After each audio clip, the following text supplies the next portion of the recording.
Donc ceci dit, nous allons revenir à notre thème, notre thématique du jour, le cognement dans les moteurs diesel. Avant de commencer, c'est d'abord quoi le moteur diesel? Le moteur diesel, c'est ce qu'on appelle encore les moteurs à allumage par compression. C'est-à-dire ce sont les moteurs dont la combustion est déclenchée par injection du carburant dans la chambre de combustion lié à un phénomène d'auto-inflammation.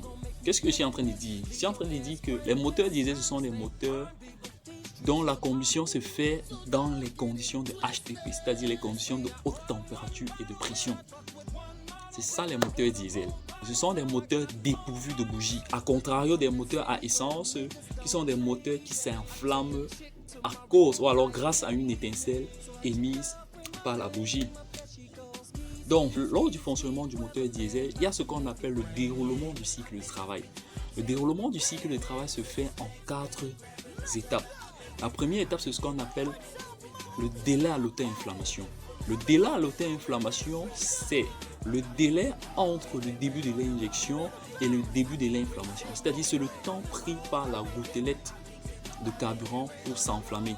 Et durant cette période, le carburant est injecté de manière continue dans la chambre de combustion.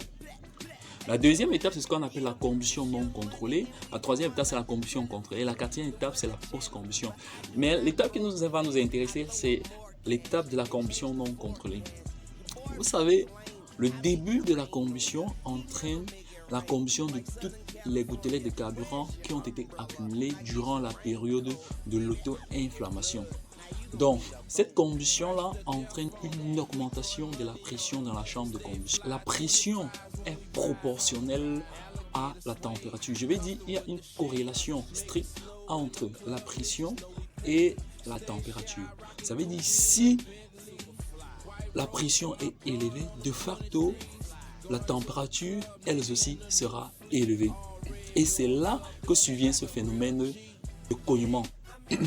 Cette élévation soudaine de la pression dans la chambre de combustion produit une onde de choc qui se propage dans la chambre de combustion. Et lorsque cette onde de choc vient au contact du métal de la culasse, un cognement métallique se fait entendre. Donc, ce que je veux vous dire, c'est que le cognement est quelque chose de normal dans le moteur diesel. Le cognement est une caractéristique de fonctionnement du moteur diesel. C'est une caractéristique fonctionnelle du moteur diesel. Lorsque votre moteur cogne, il ne faut pas avoir peur, il ne faut pas penser que non, il s'agit d'une défectuosité, c'est peut-être une défaillance qui est en train de se révéler. Non, il ne s'agit pas de ça. Il est normal que le moteur cogne parce que la combustion là-bas se fait dans les conditions de HTP, dans les conditions de haute température et de pression. Les moteurs diesel ne sont pas les moteurs souples, ce sont des moteurs bruyants, ce sont des moteurs qui cognent. Donc c'est un peu ça. Mais il y a un bémol, il y a quelque chose qu'il faut dire. Il y a un seuil de cognement qui ne doit pas être atteint. C'est-à-dire un seuil que lorsqu'il dépasse, il devient problématique, peut être destructeur pour votre moteur. C'est pourquoi il est important de temps en temps consulter des experts qui vont vous donner une idée claire de l'état de santé de votre engin. C'est très important. Vous ne pouvez pas avoir une voiture et vous ne faites pas des VM, ce qu'on appelle des visites mensuelles. C'est pas normal. Vous devez de temps en temps révisiter votre engin parce que un engin malade est un engin meurtrier. C'est un criminel en puissance.